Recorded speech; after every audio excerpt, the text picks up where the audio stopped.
Today, in our roundtable discussion, we tackle two pivotal stories that strike at the core of our justice system. To begin with, the long-awaited first inspection of the CCRC is finally released. The findings indicate that immediate improvements are necessary. The CCRC claims it has a comprehensive plan for change, but after over 20 years of criticism, can it truly restore public trust, or is this merely another empty pledge? Next, we examine the age of criminal responsibility. While most European nations set this age at 14, countries like Sweden, Norway, and Finland raise it to 15. In contrast, England, Wales, and Northern Ireland hold children criminally accountable as young as 10. Following them, Scotland, the Netherlands, and Belgium designate the age at 12. Isn't it time we reconsidered our approach and ceased criminalizing our children? Shouldn't we focus on protecting, supporting, and rehabilitating them? Join the discussion, whichever side of the debate you're on. Welcome to Spoken Injustice, where we put the criminal justice system in the dock.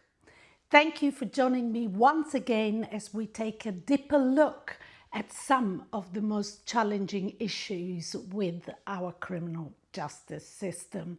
Today we'll begin by focusing once again on the Criminal Cases Review Commission, the CCRC, before turning our attention to the question of how we treat children when it comes to criminal responsibility.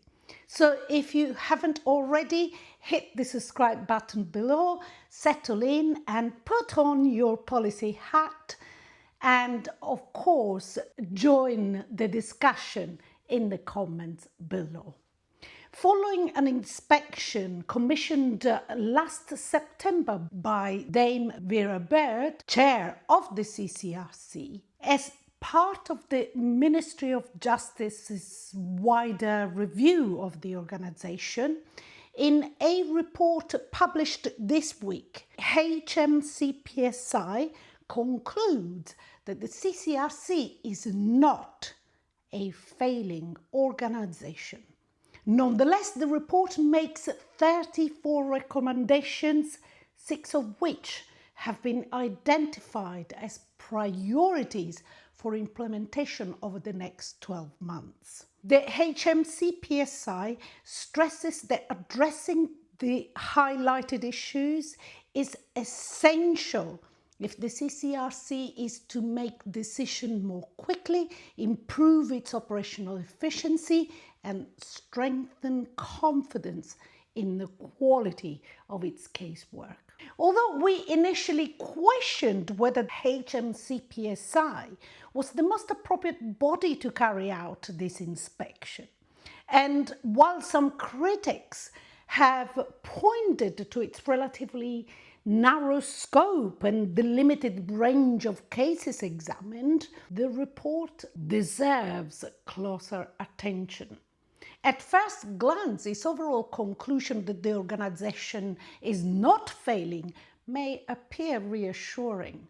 However, a careful reading of the detailed findings and recommendations reveals a far more concerning picture. The significance of the report lies not in its headline conclusions, but in the substance of what it identifies. It is only by looking beyond the summary that the true gravity of its findings becomes apparent.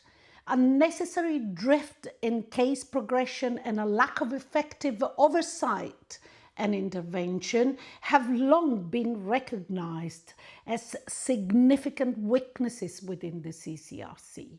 The report echoes these long-standing concerns and essentially identifies two principal areas of concern. The first relates to the structure, oversight and quality of casework, while the second focuses on the CCRC investigatory function. In short, it identifies 4 specific and necessary needs. The need for the CCRC to strategically review its approach to assurance, ensuring that all activity adds value and that the focus is clearly on efficiency and quality, not on process and task completion. 2, the need for a more consistent and coherent approach to case management and decision making across the organization.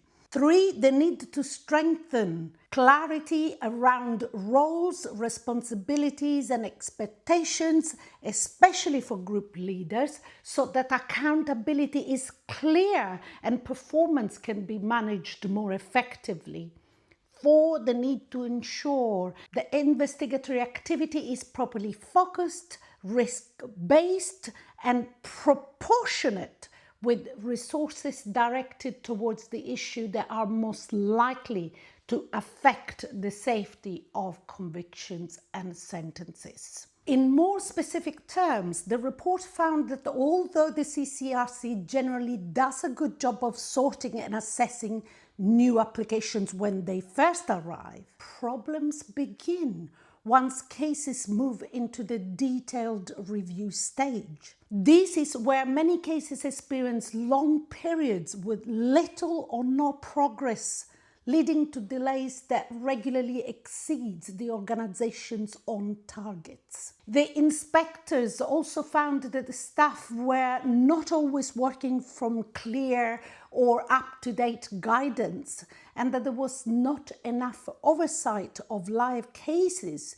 to identify problems or keep investigations moving. The inspection also found that investigations were not always managed as effectively as they could be. Too often, cases started without a clear plan. Unnecessary inquiries were pursued, and there was little use of the powers available to obtain important information more quickly. As a result, resources were sometimes spent on issues that were unlikely to affect the outcome of the case, while genuinely important lines of inquiry took longer than they should. The report concludes that better planning at the outset, more focused investigations, and stronger supervision would help reduce delays and improve the quality of decision making. Another area of concern was the legal support available to caseworkers. Much of the legal research was carried out by interns, but there were few checks to ensure that this work was accurate and of consistently high standard. Some case reviewers told inspectors that these has reduced their confidence in the legal advice they received. In several of the cases examined, the report found that earlier, clearer legal advice could have resolved key issues much sooner, helping cases progress more quickly. These issues are reflected primarily in recommendations 15, 20, 21, 26, 27 and 33, which have been identified as priorities for implementation over the next 12 months. In response, the CCRC announced the launch of a plan for change published on the 2nd of July and confirmed their willingness to strengthen quality assurance, clarify roles and expectations, and ensure its processes deliver fair and timely outcomes more effectively. However, on closer examination, the document appears to be more a statement of intent rather than a detailed implementation plan. While it demonstrates that the CCRC has begun the process of redesigning its systems and practices in line with the inspection's recommendations, it provides little detail on how or when many of those proposed changes will be delivered. The real test will be how these commitments are put into practice over the coming months. We hope the CCRC will provide further detail on its progress, and we will of course keep you updated as developments unfold. Let's turn now to the second part of our discussion, the age of criminal responsibility. Over the past 2 decades, there has been a dramatic decline in the number of children entering the youth justice system.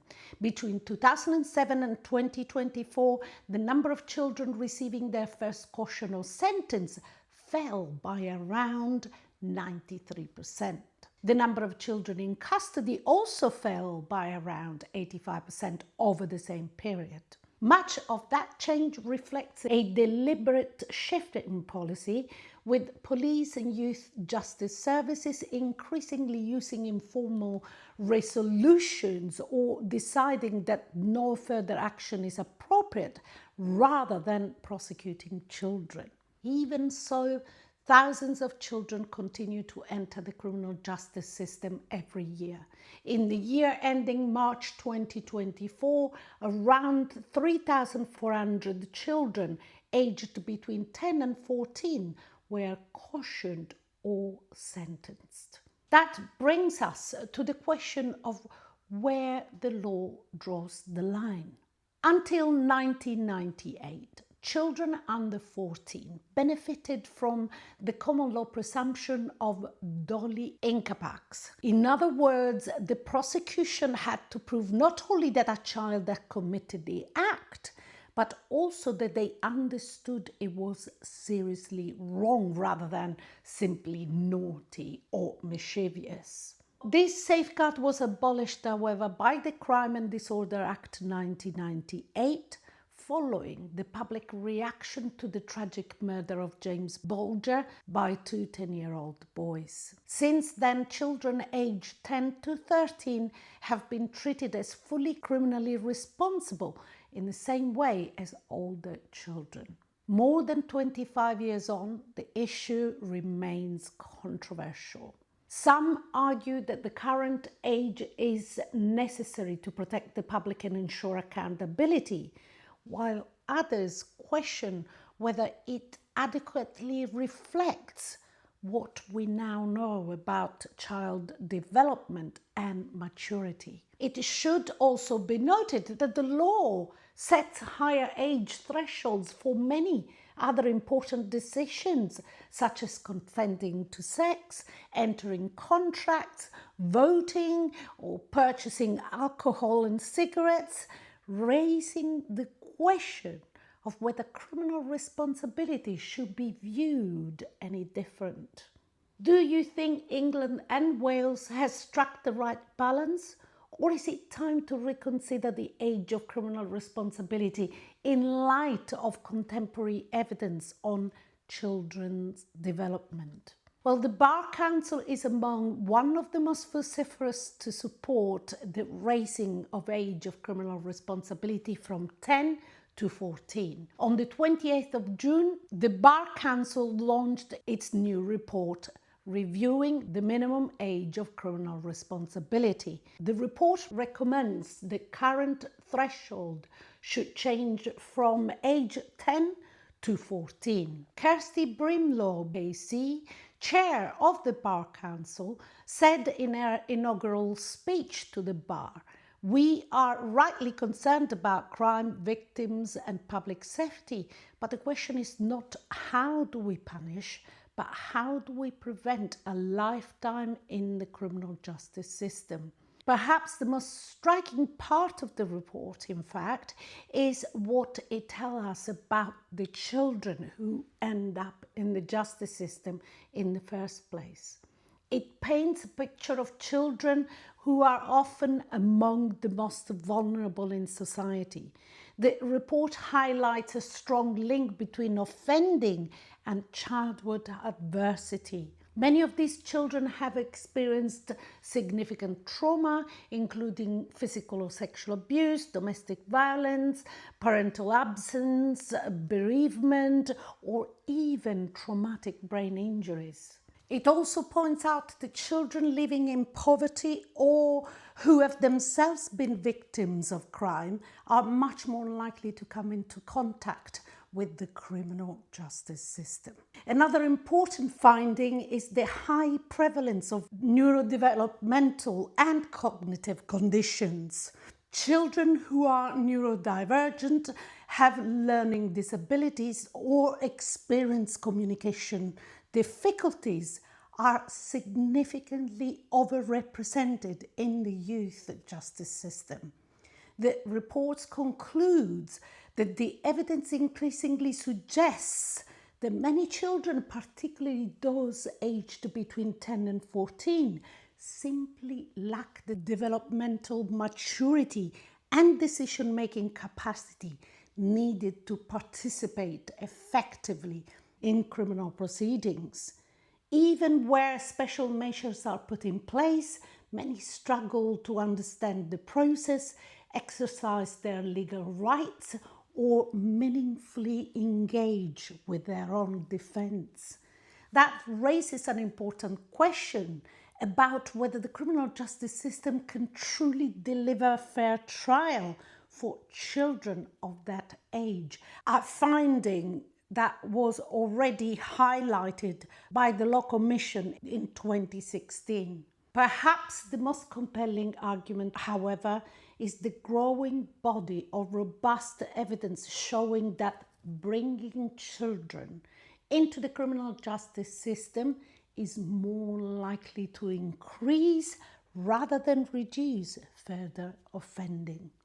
By contrast, diversionary approaches consistently produce better outcome, not only for the individual child, but also for public safety, of course, given that the reoffending is reduced, and ultimately for the more cost-effective use of public resources.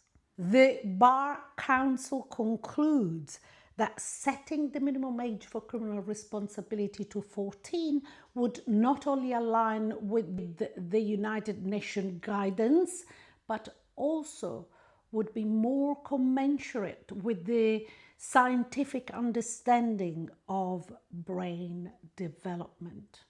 And what do you think?